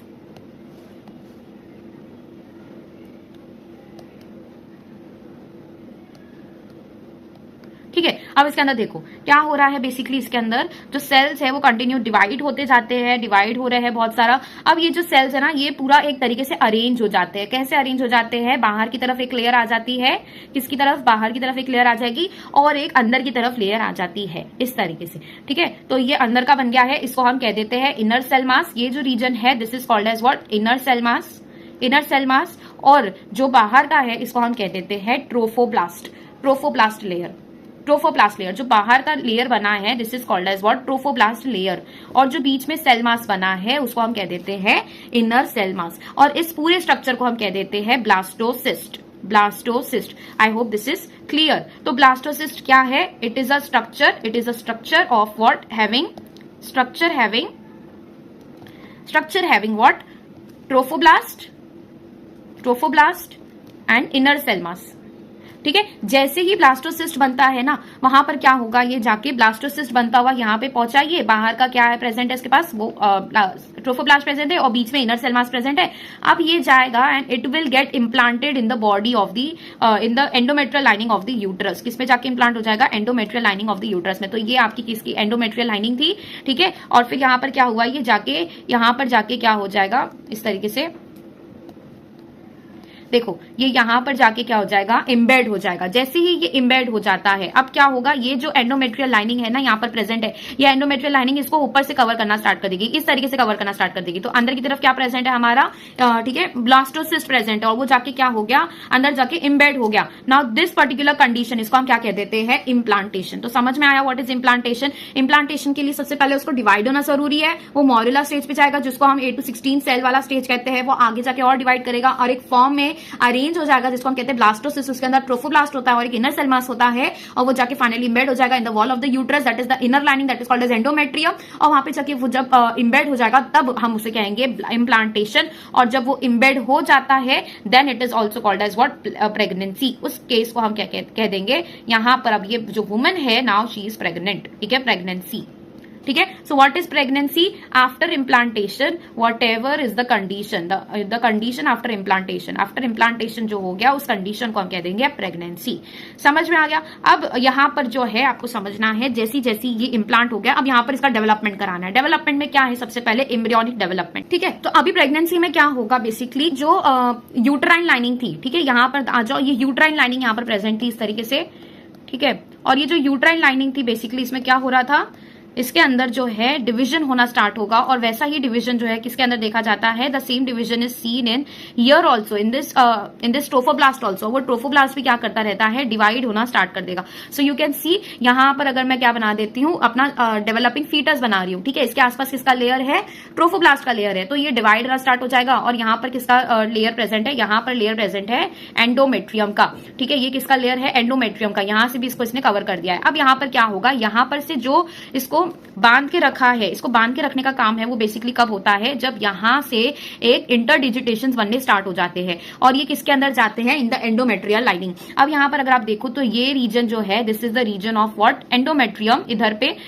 और इधर पे, तो अगर आप देख सकते हो इसके बीच में क्या हो रहा है, इंटरडिजिटेशन हो रहे हैं। तो ये जो चीज है इसके अंदर दिखाई दे रही है, इसको हम कह देते हैं इंटरडिजिटेशन। इंटरडिजिटेशन हो रहे हैं, किसके बीच में हो रहे हैं, बिटवीन द कोरियोनिक विलाई। किसके बीच में हो रहे हैं, कोरियोनिक विलाय के बीच में हो रहे हैं। अब मैं आपको ये समझाती हूँ कोरियोनिक विलाय क्या है, ठीक है। देखो अब यहाँ पर कोरियोनिक विलाय क्या होता है, chorion is a layer around the foetus. अभी आप ये समझो, फीटस के आसपास जो होता है ट्रोफोब्लास्ट का लेयर होता है, ठीक है। ट्रोफोब्लास्ट जो होता है उसके बाजू में बाहर अगर आप देखोगे तो एक्स्ट्रा एम्ब्रियोनिक मेसोडर्म मिलता है, ठीक है। This should not B complex in your stage right now. अभी आप नीट एस्पिरेंट हो, आपको क्या समझना है कि जो बाहर का लेयर होता है, जो ट्रोफोब्लास्ट का लेयर होता है, वहां से अराइज होता है कोरियोनिक विलाय। कहां से अराइज हुआ है, arises from where, it arises from trophoblast, ठीक है। और ये ट्रोफोब्लास्ट से अराइज होकर क्या बनाता है, विलाय। विलाय का मतलब होता है फिंगर लाइक प्रोजेक्शंस। क्या मतलब होता है इसका, फिंगर लाइक प्रोजेक्शंस। तो ये क्या बना देता है, फिंगर लाइक प्रोजेक्शंस बना देता है, जो कि क्या करता है, दे प्रोट्रूड इन एंडोमेट्रियल लाइनिंग। एंडोमेट्रियम में प्रोट्रूड करना स्टार्ट करेगा, मतलब जो उसका बेड बना हुआ है जिसके अंदर वो इम्बेडेड है, उसके अंदर वो क्या कर देगा, प्रोट्रूड करना स्टार्ट कर देगा and it will lead to formation of, ठीक है, एक स्ट्रक्चरल और फंक्शनल यूनिट बनाता है, ठीक है। तो प्लासेंटा क्या है, that is your structural and functional unit. Structural and functional unit होता है किसका, फंक्शनल यूनिट ऑफ, ठीक है, of the basically the exchange between mother maternal and the foetal body, इसके बीच में जो स्ट्रक्चरल और फंक्शनल यूनिट और द बॉडी होती है जो इन दोनों के बीच में काम कर रही होती है, दैट इज प्लासेंटा। इस तरीके से आपको डिस्क्राइब किया गया है इन योर एनसीईआरटी। तो स्ट्रक्चरल और फंक्शनल यूनिट होती है। स्ट्रक्चरल कैसे, बेसिकली इसके थ्रू जो है स्ट्रक्चर बनेगा किसका, फीटस का, और जो उसके अंदर जो है जो भी डेवलपमेंट होगा जो फाइनल एक बॉडी के थ्रू होगा, that body is your placenta. किसका डेवलपमेंट, फीटल का। फंक्शनल यूनिट मतलब इनके बीच के अंदर का जो भी चेंजेस होंगे, जो भी एक्सचेंज होंगे, like for example carbon dioxide का रिलीज होना, ऑक्सीजन का इंटेक करना, न्यूट्रिशन का इंटेक करना, वो भी किसके थ्रू होगा, प्लासेंटा के थ्रू। तो इसीलिए से कहा गया है स्ट्रक्चरल एंड फंक्शनल यूनिट जो कि फीटल बॉडी को बनाएगा, उसको प्रोवाइड करेगा, उसका फंक्शन एक्टिव रखेगा। इसके फंक्शंस क्या है, तो ये क्या करता है, एक्सचेंज करवाता है of nutrients, exchange of oxygen, carbon dioxide and nutrients, ये करवाता है। दूसरा प्लासेंटा का और क्या काम होता है, ये कुछ हार्मोन्स रिलीज करता है, तो ये पहला काम हो गया। दूसरा ये जो है O2 प्रोवाइड करता है, CO2 प्रोवाइड करता है। एक्सक्रीशन होता है तो किसके थ्रू होता है, एक्सक्रीशन होता है बॉडी का, फीटल बॉडी का जो भी एक्सक्रीशन, जो एक्सक्रीटरी मटेरियल होता है वो होता है फ्रॉम प्लासेंटा। ठीक है, वो किसी बॉडी में जाता है, in the female body, in the women's body, और फिर वहां से वो एक्सक्रीट होता है। So hormones release by this. अभी नेक्स्ट पॉइंट आ जाता है हार्मोन्स का। कैसे हार्मोन्स रिलीज होते हैं, HCG एक ये रिलीज होता है, HPL एक ये रिलीज होता है। दूसरा एक आपका आ जाता है एस्ट्रोजन, और दूसरा आ जाता है प्रोजेस्टोजेंस। प्रोजेस्टोजेंस आर नथिंग बट प्रोजेस्टेरॉन, दोनों ही सेम है, कुछ ज्यादा इनके बीच में अंतर नहीं है। अब HCG और HPL का क्या काम है, HCG जो होता है बेसिकली, HCG जो होता है इसका नाम क्या है, human chorionic gonadotropin. Human chorionic gonadotropin, ये किसकी तरह काम करता है, गोनाडोट्रोपिन ये काम करता है, gonadotropin. It works like GnRH, जो GnRH काम कर रहा था, जो FSH और LH काम कर रहे थे, उनकी तरह ये काम कर रहा है। मतलब ये क्या सीक्रेट करवाता है, सिंथेसिस करवाता है, किसका, सिंथेसिस ऑफ ईस्ट्रोजन और प्रोजेस्टेरॉन्स, ये करवाता है। ये दोनों का सिंथेसिस होना क्यों जरूरी है, ये दोनों का लेवल मेंटेन होना और लेवल इंक्रीज होता रहना बेसिकली इसलिए जरूरी है, ताकि एंडोमेट्रियल लाइनिंग मेंटेन रहे, बैलेंस रहे, और क्या होता रहे, प्रेगनेंसी कंटिन्यू होती रहे। अगर प्रोजेस्टेरॉन एस्ट्रोजन के लेवल्स डाउन हो जाएंगे, it will lead to abortion और मिसकैरेज। ठीक है, नेक्स्ट आ जाता है HPL। HPL का क्या काम होता है, that is human placental lactogen. Human placental lactogen ये क्या काम करता है, तो ये जो है it leads to differentiation. Differentiation होता है किसका, differentiation of mammary glands of mother, mammary glands of mother. ठीक है, ताकि क्या हो सके, मिल्क का प्रोडक्शन हो सके। तो डिफरेंशिएशन करवाता है, HPL करवाता है। एस्ट्रोजन और प्रोजेस्ट्रोजन इन दोनों का मैंने काम बता दिया, क्या काम होता है, मेंटेनिंग प्रेगनेंसी। ठीक है, ये दोनों ही बहुत ज्यादा जरूरी है। अपार्ट फ्रॉम दैट एक और एक आ जाता है, दैट इज योर रिलैक्सिन, ये आपको याद रखना है। एक और एक कौन सा हार्मोन है, दैट इज रिलैक्सिन। और ये हार्मोन कैसा है, ओवेरियन हार्मोन है। और बेसिकली रिलैक्सिन जो होता है वो यूट्रस के मसल्स को और जो सर्विक्स के मसल्स है उसको रिलैक्स करना स्टार्ट करता है, उसको डायलेट करना स्टार्ट करता है। क्यों स्टार्ट करता है, ताकि क्या हो सके, मसल रिलैक्स रह सके। अगर कॉन्ट्रैक्ट होंगे तो फिर there are chances of miscarriage. तो उनको रिलैक्स रखने का काम और बॉडी को प्रिपेयर करने का काम फॉर दी पार्चुरेशन क्या करता है, ये रिलैक्सिन करता है, which is an ovarian hormone. तो ये हार्मोन्स आपको याद रखने हैं। अब इसके अंदर से आपको याद रखना है जो HCG होता है, कौन सा HCG है, HPL है और रिलैक्सिन है। ये तीन हार्मोन होते हैं। These are released only at the time of pregnancy, released in body और they are synthesized in body only at the time of pregnancy. ठीक है, तो एक प्रेग्नेंट बॉडी, एक फीमेल बॉडी के अंदर अगर इन तीनों में से कोई भी हार्मोन्स अगर मिल रहे हैं, that means she is it is high probability of pregnancy. ठीक है, और इसके बाद में और क्या दिया है, HCG, HPL ये सब होते हैं। और हार्मोन्स याद कर लो। एक हार्मोन्स आपको बताया है अबाउट थायरॉक्सिन। और लेवल्स कौन से इंक्रीज हो जाते हैं, तो थायरॉक्सिन लेवल इंक्रीज हो जाता है, कॉर्टिसोल हो जाता है इंक्रीज, और एस्ट्रोजन प्रोजेस्ट्रोजन तो पता ही है ये भी इंक्रीज हो जाता है। और एक हार्मोन होता है प्रोलैक्टिन, ये भी याद रखो। ठीक है, ये आपके NCERT में दिया हुआ है, प्रोलैक्टिन का लेवल, इन सबका लेवल जो होता है इंक्रीज हो जाता है in a pregnant female body. मतलब इतना भी ज्यादा इंक्रीज नहीं होता है as compare to normal human body, थोड़ा सा लेवल इसके हाई दिखते हैं। थायरॉक्सिन क्या करता है, BMR बढ़ाता है। अब देखो यहाँ पर क्या होगा, बेसिकली BMR क्यों बढ़ना जरूरी है, पहले तो फीटल डेवलपमेंट के लिए इंपॉर्टेंट है। फीटल डेवलपमेंट में उसका जो अपना न्यूरल सिस्टम है, जो नर्वस सिस्टम है बेसिकली, उसका डेवलपमेंट करवाना जरूरी है। कॉर्टिसोल भी सेम कर रहा है। ठीक है, फीटल डेवलपमेंट के लिए इंपॉर्टेंट होता है। और दूसरा estrogen progesterone maintaining what, maintaining the endometrium, maintaining the endometrium उसके लिए इंपॉर्टेंट होता है। Prolactin for production of what, milk. तो इसके लिए जो पूरा जेस्टेशन पीरियड होता है उसमें बॉडी प्रिपेयर हो रही होती है फॉर फर्दर सर्कमस्टेंसेस, जिसके अंदर क्या हो सकता है, लैक्टेशन हो सकता है। तो लैक्टेशन के लिए पहले मिल्क का बनना जरूरी है, वो बॉडी में कब बनता है, at the time of gestation, ठीक है। और ये किसकी वजह से बनता है, which hormone is responsible, prolactin is responsible. तो थायरॉक्सिन, कॉर्टिसोल, एस्ट्रोजन, प्रोजेस्टेरोन और क्या हो जाते हैं, प्रोलैक्टिन, ये सारे हार्मोन्स का लेवल्स इंक्रीज हो जाता है। इनका काम क्या है, एक तो पहले तो फीटल डेवलपमेंट कराएगा, एंडोमेट्रियल लाइनिंग को क्या करेगा, मेंटेन करके रखेगा। तीसरा for the formation of milk. अब यहाँ पर जो बन गया, ठीक है, फाइनली कोरियोनिक विलाई, प्लासेंटा बन गया है, द फीटस इज ग्रोइंग। तो अब ये ग्रो होके क्या होता है, ये बाहर का लेयर है, trophoblast, extra embryonic mesoderm present है।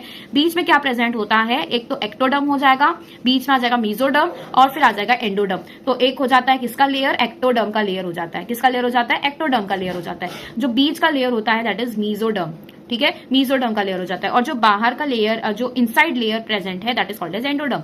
एज द नेम सेज, ठीक है, एक्टो बाहर, ठीक है, मीजो मिडल में प्रेजेंट है, एंडो इनसाइड प्रेजेंट है, ठीक है। तो अब एक्टोडर्म जो होते हैं ये 3 जर्म लेयर्स हैं, इनको हम क्या कहते हैं, these are 3 germ layers and they are responsible for formation of all the organs, ठीक है। जितनी भी चीजें बनने वाली है वो इन तीनों से ही बनती है। किससे, एक्टोडर्म से, मेसोडर्म से, एंडोडर्म से, ठीक है। अब मैं आपको एग्जांपल के तौर पे बता दूं, एक्टोडर्म क्या बनाता है, नर्वस टिश्यू बनाता है। तो नर्वस टिश्यू किसके थ्रू बन रहा है, एक्टोडर्म के थ्रू बन रहा है, ठीक है। दूसरा आ जाता है अपने मसल्स हो जाते हैं, बोन्स हो जाते हैं, जितने भी कनेक्टिव टिश्यू है, बेसिकली ब्लड हो गया या फिर वी कैन से कार्टिलेजेस हो गए, लिगामेंट्स हो गए, ये सब किसमें से बन रहे हैं, मेसोडर्म से बन रहे हैं। तो कार्टिलेजेस हो जाते हैं, ब्लड हो जाता है, मसल्स हो जाते हैं, ये सब किससे बन रहे हैं, मेसोडर्म से।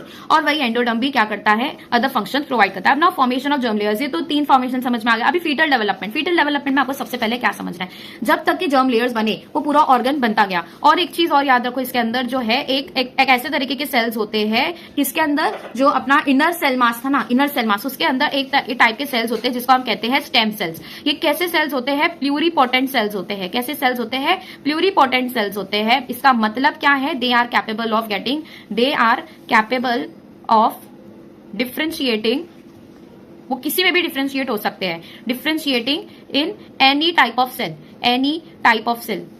मतलब कि वो अपना नर्वस टिश्यू के न्यूरॉन्स बना सकते हैं, वो लीवर के हिपैटोसाइट्स बना सकते हैं, वो एरिथ्रोसाइट बना सकते हैं, लिम्फोसाइट बना सकते हैं, ऑस्टियोसाइट बना सकते हैं, कुछ भी बना सकते हैं।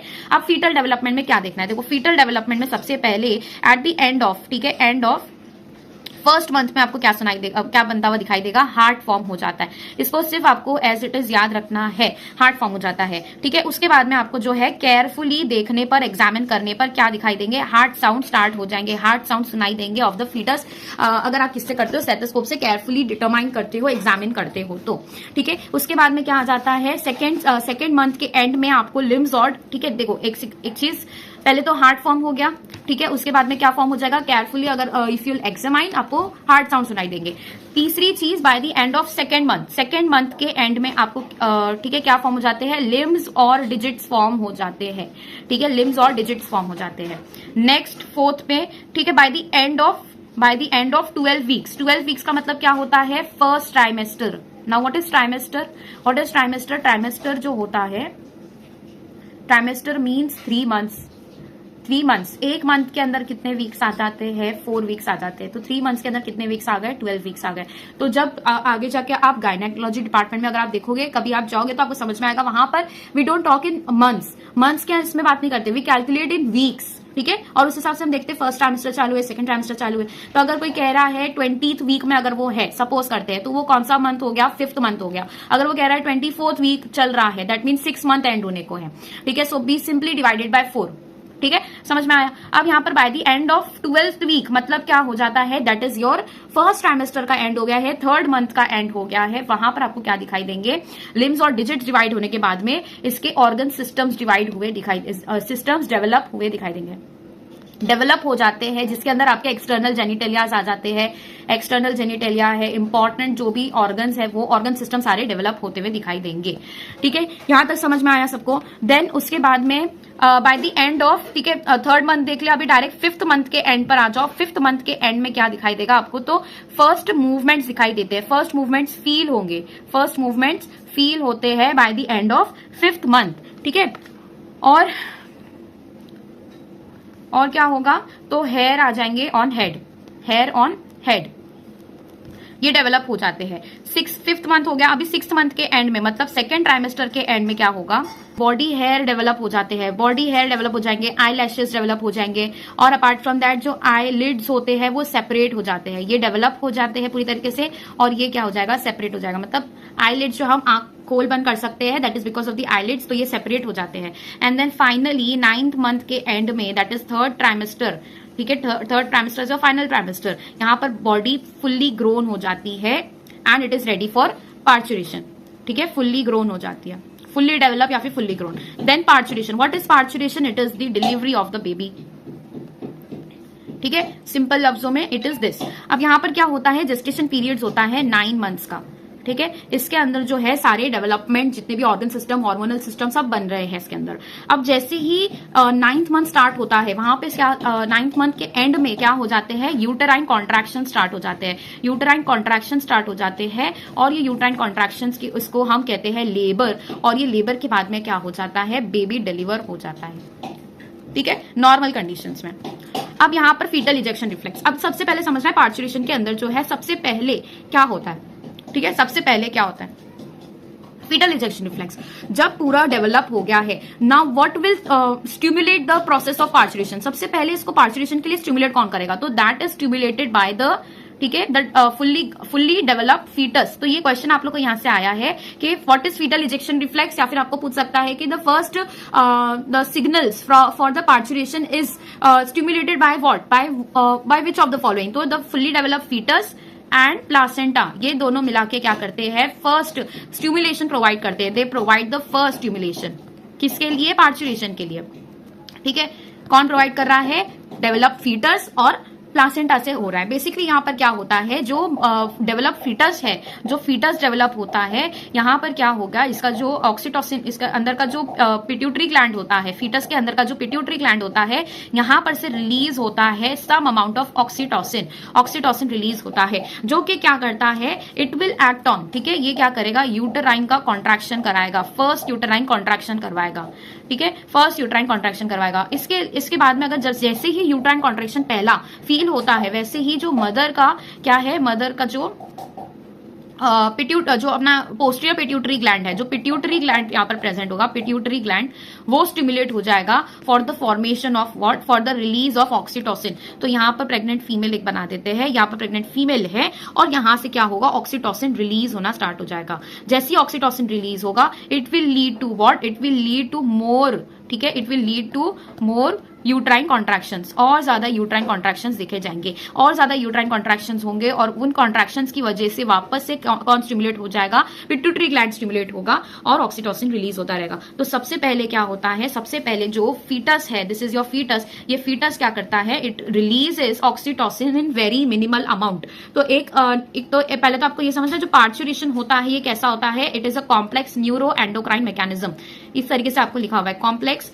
Neuro endocrine mechanism, neuro endocrine mechanism. तो ये क्यों कहा गया है इसको न्यूरो एंडोक्राइन मैकेनिज्म, क्योंकि सबसे पहले स्टार्ट हो रहा है from the placenta and the baby, और ये कहां से हो रहा है, किसका इसका अंदर इन्वॉल्वमेंट दिखाई दे रहा है, तो that is your nervous system, ठीक है, सेंट्रल नर्वस सिस्टम का दिखाई दे रहा है। वहां पर से जो हाइपोथैलेमस होता है, उसके नीचे एक एंटीरियर पिट्यूटरी होता है जिसको हम एडिनो हाइपोफाइसिस कहते हैं, और पोस्टीरियर होता है जिसको हम न्यूरो हाइपोफाइसिस कहते हैं। जो न्यूरो हाइपोफाइसिस होता है, that is posterior pituitary gland, वहां से रिलीज होता है ऑक्सीटोसिन, वो सबसे पहला हुआ, वहां पे फिर ऑक्सीटोसिन, यहाँ पर एंडोक्राइन आ गया, ऑक्सीटोसिन इज अ हार्मोन, तो नर्वस सिस्टम तो एक्ट कर रहा है, दूसरा हार्मोन्स भी एक्ट कर रहे हैं, इसलिए हमने कह दिया न्यूरो एंडोक्राइन, एंडोक्राइन मतलब हार्मोन होता है। तो सबसे पहले कौन, ठीक है, स्टिमुलेट हुआ, that is the fully grown foetus, और दूसरा क्या है, प्लासेंटा। फिर उसके बाद में it led to what, uterine contractions होने लगे। फिर वो यूटेराइन कॉन्ट्रैक्शंस होने की वजह से ऑक्सीटोसिन रिलीज होता है from the mother's posterior pituitary gland. कौन सा पिट्यूटरी ग्लैंड था, वो पोस्टीरियर पिट्यूटरी ग्लैंड था, क्योंकि ऑक्सीटोसिन जो है पोस्टीरियर पिट्यूटरी से रिलीज होता है। तो ऑक्सीटोसिन रिलीज होता है, और ये ऑक्सीटोसिन जो होता है, this is responsible for what, responsible for ठीक है, रिस्पॉन्सिबल फॉर यूटेराइन कॉन्ट्रैक्शंस।